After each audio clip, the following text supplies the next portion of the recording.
Hi to everyone, welcome back once again to all of you in our video lecture series. As you know, पिछले 2 videos में हमने nutrition का topic complete करा था and उसके according ही मैंने बोला था कि इसी टॉपिक पर हम एक प्रैक्टिस सेट लेकर आएंगे ताकि इस टॉपिक के रिलेटेड आपके जो भी पेंडिंग डाउट्स रहे होंगे वो सभी उस प्रैक्टिस सेशन में कवर हो जाएंगे। जो लास्ट वीडियोस में हमने न्यूट्रिशन के बारे में पढ़ा था, एक ओवरव्यू ले लेते हैं। पहले तो हमने प्लांट्स में कैसे न्यूट्रिशन होती है वो पढ़ा, फिर हमने वहीं उसी के साथ साथ फोटोसिंथेसिस का कंसेप्ट समझा, देन उसके अलग अलग मोड्स हमने पढ़े जैसे ऑटोट्रॉफिक मोड ऑफ न्यूट्रिशन क्या होता है, फिर हेटेरोट्रॉफिक मोड ऑफ न्यूट्रिशन क्या होता है, फिर उसके बाद हमने एनिमल्स में कैसे डाइजेशन होती है वो चीज़ कवर करी एंड आफ्टर दैट कौन कौन से अलग अलग स्टेप्स होते हैं जो एनिमल डाइजेशन में होते हैं वो सभी स्टेप्स भी हमने 1 बाय 1 सारे पढ़ लिए थे। और उसका ही एक प्रैक्टिस सेट जो मैंने बोला था लेकर आया है, उसी पे हम आगे आज कंटिन्यू करेंगे। So let's proceed to our MCQ series. इस सीरीज में आप सभी क्वेश्चंस का आंसर करें एंड एट द एंड आप अपना स्कोर देख सकते हैं। उससे आपको पता चलेगा कि ये टॉपिक जो है पर्टिकुलरली आपको कितना कंप्लीट हुआ है और कौन से आपके वीक एरियाज हैं जहाँ पे आपको रिवीजन की जरूरत है। तो पहले क्वेश्चन हमारा जो स्टार्ट करते हैं that is which of the following is N autotroph. Autotroph कौन से होते हैं? जो अपने आप ही खाना खुद के लिए बनाते हैं। कैसे बनाते हैं? बाय यूजिंग सनलाइट, वाटर और कार्बन डाइऑक्साइड का इस्तेमाल करके अपने लिए वो खाना खुद तैयार करते हैं। These are known as the autotrophs. तो यहाँ पे ऑप्शंस में ही ऐसे कुछ ऑप्शन से बोला गया है कि कौन सा इनमें है जो अपने लिए खाना खुद तैयार करता है। ऑप्शन है हमारे पास grass, second one is the mushroom, third is the paramecium, fourth is the amoeba and the correct option is grass. grass क्या है? ग्रीन प्लांट है जो फोटोसिंथेसिस के प्रोसेस से अपने लिए खाना खुद तैयार करता है। बाकी ऑप्शंस को भी थोड़ा देख लेते हैं। मशरूम, मशरूम में जो न्यूट्रिशन होती है दैट इज सेप्रोफिटिक। सेप्रोफिटिक भी मैं पढ़ा चुकी हूँ, वो ऑर्गेनिज्म जो अपना खाना कहाँ से कंज्यूम करते हैं? डेड ऑर्गेनिज्म से। फिर है पैरामीशियम, पैरामीशियम में होलोजाइक टाइप ऑफ न्यूट्रिशन होती है यानी कि सेम एज ह्यूमंस।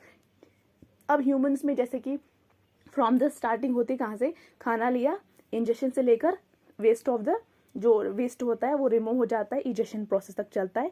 वैसे ही पैरामीशियम में भी न्यूट्रिशन होती है, होलोजाइक टाइप ऑफ न्यूट्रिशन। फिर है अमीबा, एमीबा में भी होलोजाइक टाइप ऑफ न्यूट्रिशन होती है यानी खाना लेने से लेकर उसका out of the body excretion तक का ये जो काम रहता है सेम एज ह्यूमंस, वैसे ही अमीबा में भी होती है। मूविंग टू नेक्स्ट क्वेश्चन जो हमारा है, the autotrophic mode of nutrition requires. खुद के लिए खाना बनाने के लिए ऑटोट्रॉफिक मोड ऑफ न्यूट्रिशन है तो क्या क्या चीज चाहिए होती है? ऑप्शन है chlorophyll, second is the sunlight, third is carbon dioxide and water, fourth one is all of the एबो and the correct option is fourth one, all of the एबो। एक प्लांट को खाना बनाने के लिए क्लोरोफिल की भी जरूरत पड़ती है, एक ग्रीन पिगमेंट होता है लीफ के इनसाइड, ठीक है, उसके इनसाइड क्लोरोप्लास्ट भी होता है, सनलाइट की जरूरत पड़ती है, कार्बन डाइऑक्साइड की जरूरत पड़ती है, पानी की भी जरूरत पड़ती है। तो इसका इसीलिए ये सारा प्रोसेस है, एक प्रोसेस से काम करता है, सभी चीजें इसको चाहिए, इसीलिए करेक्ट ऑप्शन रहेगा हमारे पास option number 4। Moving to next question which is which of the following substance enter a plant tissue through stomata. Stomata क्या होता है? स्टोमेटा जो प्लांट का लीफ होता है उसके छोटे छोटे पोर्स होते हैं जिसकी वजह से कार्बन डाइऑक्साइड प्लांट में जाता है और वहां से ऑक्सीजन बाहर आता है with the help of guard cells. तो यहाँ पे बोला गया है कि कौन सा सबस्टेंस होता है जब भी स्टोमेटा के जरिए प्लांट में जाता है। एक है vitamin, second is water, third is carbon dioxide, fourth one is the iron. Correct option क्या है? किसकी जरूरत पड़ती है लीफ को? कार्बन डाइऑक्साइड की। तो स्टोमेटा के जरिए कार्बन डाइऑक्साइड ही लीफ के अंदर जाता है, तो correct option is option C. फिर है हमारे पास next question, which of the following is an example of saprotroph. Saprotroph कौन से हुए? जो डेड ऑर्गेनिज्म से अपना खाना कंज्यूम करते हैं। तो कौन सा है इनमें से? पहला amoeba, second is कस्कटा, third is the line, fourth is the mushroom. Last में भी हमने पढ़ा था कि मशरूम क्या है? इज अ सेप्रोट्रॉफिक रोटेशन, ये उसी को फॉलो करता है, डेड ऑर्गेनिज्म से अपना खाना लेता है, इसीलिए हमारा करेक्ट ऑप्शन रहेगा ऑप्शन 4 मशरूम। अब अमीबा में भी थोड़ा देख लेते हैं इन टर्म्स को भी। अमीबा जो फॉलो करता है वो फॉलो करता है होलोजाइक टाइप ऑफ न्यूट्रिशन यानी कि जो ह्यूमंस फॉलो करते हैं same process of taking food से लेकर उसका out of the body excretion जो होता है वैसा ही सेम प्रोसेस अमीबा भी फॉलो करता है। एंड कस्कटा में होती है parasitic type of nutrition. Parasitic होते हैं वो पैरासाइट जो हमारी बॉडी सरफेसेस पर रहकर या इनसाइड द बॉडी जाकर वहां से इंटेस्टाइन से हुक बनाकर ब्लड को सक करते हैं, ठीक है। Next question is in photosynthesis which of the following carbohydrate is formed. Photosynthesis का प्रोसेस जब होता है उस वक्त कौन सा कार्बोहाइड्रेट बनता है जिससे जो प्लांट को ज़रूरत होती है, जो प्लांट को चाहिए होता है। कौन सा शुगर है, जैसा is it a sugar sucrose, क्या फ्रक्टोज है, या फिर स्टार्च है, या फिर ग्लूकोज है। हमने पढ़ा है कि जो फोटोसिंथेसिस में कार्बोहाइड्रेट बनता है that is starch, so that the correct option is option number 3। Moving to next one, which of the following is a parasite. इसमें से जो हमारे ऑप्शन है, पहला है pitcher plant, second is ascaris, third is mushroom, fourth is a yeast. पूछा गया है कि आप बताओ कौन सा इसमें से पैरासाइट है।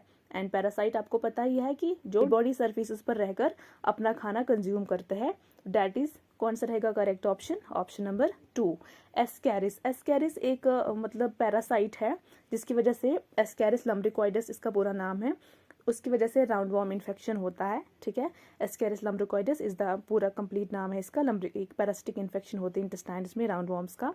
एंड पिचर प्लांट जो फॉलो करता है, हम बाकी ऑप्शंस में देखिए, पिचर प्लांट जो फॉलो करता है that follows the heterotrophic mode of nutrition, यानी कि दूसरे एनिमल से अपना खाना कंज्यूम करता है, उनको अपनी तरफ। एक्चुअली होता क्या है कि वो पिचर प्लांट है ना, इसमें नाइट्रोजन का बैलेंस प्रॉपर सॉइल से नहीं मिल पाता है इसको, जिसकी वजह से इसका नाइट्रोजन काफ़ी कम हो जाता है। उसके लिए क्या करता है, ये इंसेक्ट्स को अपनी तरह से ट्रैप करता अपनी तरह, और उन्हीं इंसेक्ट्स के थ्रू उनको फिर खा के अपना जो नाइट्रोजन लेवल है बैलेंस उसको मेंटेन करता है। तो इसीलिए इसमें heterotrophic mode of nutrition follow होती है। एंड यीस्ट एंड मशरूम में भी सेम वही है, it follows the mode of saprotrophic nutrition, यानी कि डेड ऑर्गेनिज्म्स पे कंज्यूम करते हैं अपना खाना। अगला क्वेश्चन हमारा है, the enzyme contained in pancreatic juice help us in digestion of. जो भी एंजाइम इस पैनक्रियाटिक जूस में होते हैं वो किसकी डाइजेशन में मदद करते हैं। पहले तो ये है कि पैनक्रियाटिक जूस में एक होता है pancreatic amylase, okay, second is the trypsin, third one is the lipase. Lipase क्या करता है, लाइपेज से मतलब लिपिड्स, लिपिड्स की डाइजेशन को करता है। ट्रिप्सिन क्या करता है, प्रोटीन्स की डाइजेशन को करता है। एंड जो हमारा पैनक्रियाटिक एमाइलेज है वो कार्बोहाइड्रेट्स। इसका मतलब ये है कि हमारे पैनक्रियाज में तीनों की डाइजेशन होती है, कार्बोहाइड्रेट्स की भी होती है, फैट्स की भी होती है, प्रोटीन्स की भी होती है। तो इसका करेक्ट ऑप्शन रहेगा हमारे पास option number 4, proteins, fats and the carbohydrates. आगे जो क्वेश्चन है that is the green pigment used in photosynthesis. Photosynthesis में कौन सा ग्रीन पिगमेंट यूज होता है। ऑप्शंस में है haemoglobin, option second iron, option third chlorophyll, option 4 lycopene. तो आपको पता ही होगा कि ग्रीन पिगमेंट कौन सा होता है, that is chlorophyll. Correct option is option number 3। हमारे फोटोसिंथेसिस में क्लोरोफिल एक ग्रीन पिगमेंट, उसकी वजह से वही यूज होता है। हीमोग्लोबिन हमारे ब्लड में होता है, ठीक है, and iron is also a part of haemoglobin, haem का मतलब ही आयरन होता है।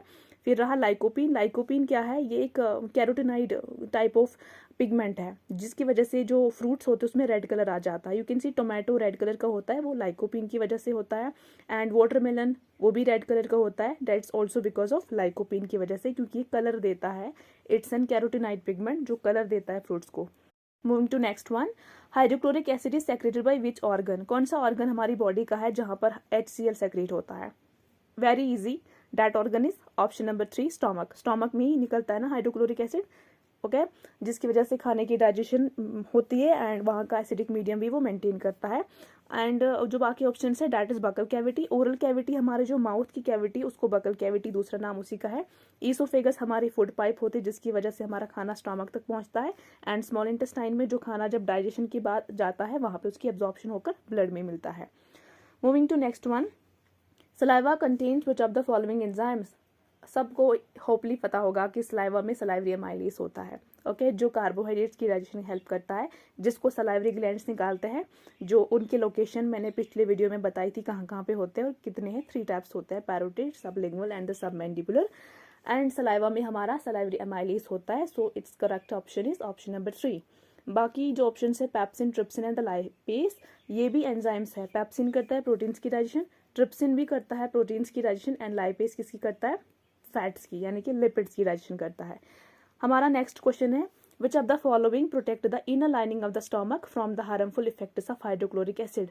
इसमें से कौन सा ऐसा है जो हमारा स्टोमक की जो इंटरनल लाइनिंग होती है उसको बचाता है। जैसे आपने, यू कैन सी, एक एग्जांपल बताती हूँ कि हम सभी ह्यूमंस जो होते हैं हम मीट खाते हैं, राइट। तो मीट से क्या होता है कि हमारा स्टोमक एक जे शेप्ड ऑर्गन है, वो भी तो मीट का बना हुआ है। जो हम बाहर से खाते हैं वो हमें डाइजेस्ट हो जाता है, उससे हमारा स्टोमक डाइजेस्ट करता है, लेकिन अपने ही ये भी खुद भी तो मीट का बना है, वो क्यों डाइजेस्ट नहीं होता है। डेट्स बिकॉज ऑफ वहाँ पे एक प्रोटेक्टिव कवरिंग होती है जिसकी वजह से वो उस स्टोमक को वूंड नहीं होने देता है। कभी कभी क्या होता है, यू कैन सी कि कुछ केसेस में ऐसा होता है कि किसी की स्टोमक की जो कवरिंग है उसको डैमेज हो जाता है जिसकी वजह से वहाँ पे वूंड पड़ जाती है, फिर different kinds of stomach peptic ulcers हो जाते हैं। तो वो उस पर एसिड की लेवल हाई होने के कारण वहाँ पर प्रोटेक्शन लेवल डैमेज हो जाती है वो कवरिंग, जिसकी वजह से फिर वहाँ वूंड आके वो डिफरेंट अल्सर्स होते हैं। तो वो है हमारा करेक्ट ऑप्शन रहेगा ऑप्शन नंबर 1 म्यूकस। म्यूकस की वजह से ही हमारे स्टोमक की एक लाइनिंग, एक प्रोटेक्टिव लाइनिंग का काम करके उसको बचाता है। बाकी सभी एंजाइम्स हैं, बताया है पहले भी मैंने क्या क्या है ये। Lipase enzyme acts on, lipase से मैंने बोला लिपिड्स, यानी कि ये लिपिड्स बने फैट्स। इसका करेक्ट ऑप्शन रहेगा फैट्स पे ये अपना काम करता है। लाइपेज किस पे काम करता है? फैट्स की डाइजेशन में। बाकी विटामिन भी हम पढ़ चुके हैं पूरा डिटेल में, सी फंक ने डिस्कवर करा था। हमारे छोटे छोटे चाहिए, कोई एनर्जी नहीं देते लेकिन कुछ सफिशिएंट अमाउंट में हमारी बॉडी को चाहिए। अलग अलग फंक्शन है इनके। कार्बोहाइड्रेट एक शुगर है, स्टार्च है, एमिनो एसिड्स जो है प्रोटीन्स का ही बिल्डिंग ब्लॉक है। फर्दर डाइजेशन ऑफ कार्बोहाइड्रेट्स, जो स्टार्च होता है उसकी डाइजेशन कहाँ पे स्टार्ट होती है? पहले हम पढ़ चुके हैं माउथ में होती है, तो correct option is option number 1। Stomach में किसकी होती है? प्रोटीन्स की। इसोफेगस में कोई एंजाइम नहीं होता है, सिर्फ खाने की मूवमेंट होती है, मुंह से लेकर स्टोमक तक आने का काम है इसका। लिवर, यहाँ पे मेटाबॉलिज्म होती है, बायो ट्रांसफॉर्मेशन ऑफ एनर्जी हो जाती है। Moving to next one, which metal atom is present in chlorophyll? एक मेटल एटम है क्लोरोफिल में, कौन सा है वो? तो पहले मैं ऑप्शन समझाती हूँ फिर करेक्ट ऑप्शन बता दे। आयरन हमारा हीमोग्लोबिन में प्रेजेंट होता है। हीम का मतलब ही आयरन होता है, ग्लोबिन होता है प्रोटीन। दो टर्म्स है, haem is iron, globin is protein. Okay. Cobalt जो होता है विटामिन B12 में होता है। फिर हमारा मैग्नीशियम है, एंड यही हमारा करेक्ट ऑप्शन है। हमारे क्लोरोफिल में ही मैग्नीशियम होता है। Correct option is option number 3। Potassium हम बोल सकते हैं, यू नो व्हाट, पोटेशियम क्या है? एक इलेक्ट्रोलाइट है जो हमारी नर्व्स को, हमारे मसल्स को कंट्रैक्शन में मदद करता है और हमारे नर्व्स और मसल्स को हेल्दी रखता है और हमारी हार्ट बीट को स्टे रेगुलर रहने में काफ़ी मदद करता है।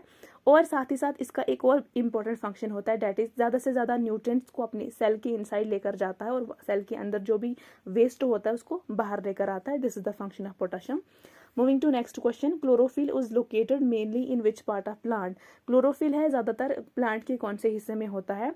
क्या ये बार्क में होता है, ठीक है, या फिर ग्रीन लीफ में होता है? Is it in a stem, या फिर रूट में होता है? ऑब्वियस सी बात है कि ये क्लोरोफिल हमारे लीफ में ही होता है, ग्रीन लीफ में ही फोटोसिंथेसिस होगी। कोई सूखा पत्ता होगा उसमें तो फोटोसिंथेसिस नहीं होगी, उसमें क्लोरोफिल नहीं होगा। तो green leaf is the correct option.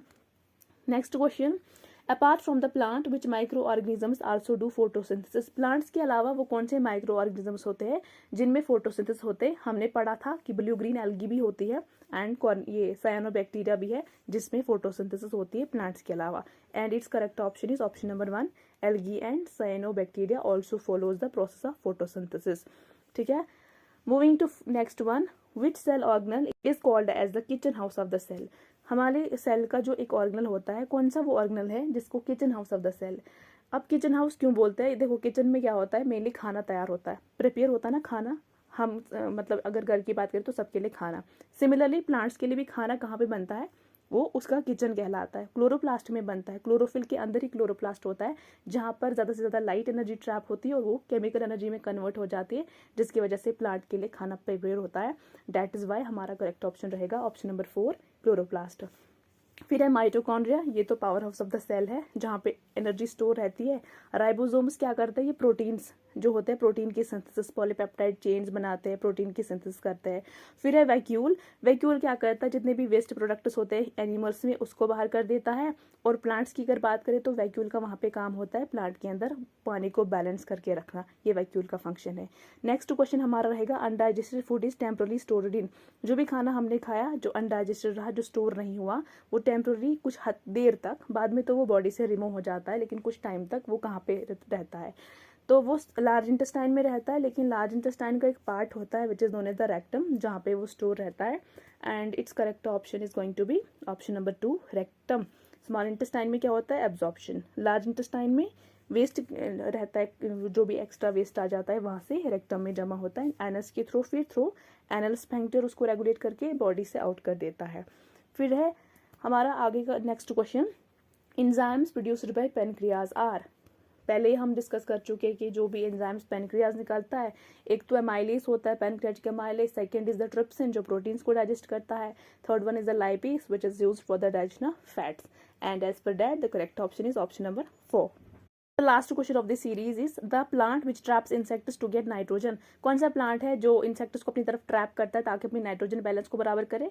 मैं पहले स्टार्टिंग में बता चुकी हूँ, दैट इज पिचर प्लांट, जो अपना नाइट्रोजन बैलेंस कम होने की वजह से अपनी तरफ प्लांट्स को ट्रैप करती है, इंसेक्ट्स को ट्रैप करता है ताकि अपनी नाइट्रोजन बैलेंस को वो नॉर्मल में लेकर आए. तो डैट इज पिचर प्लांट.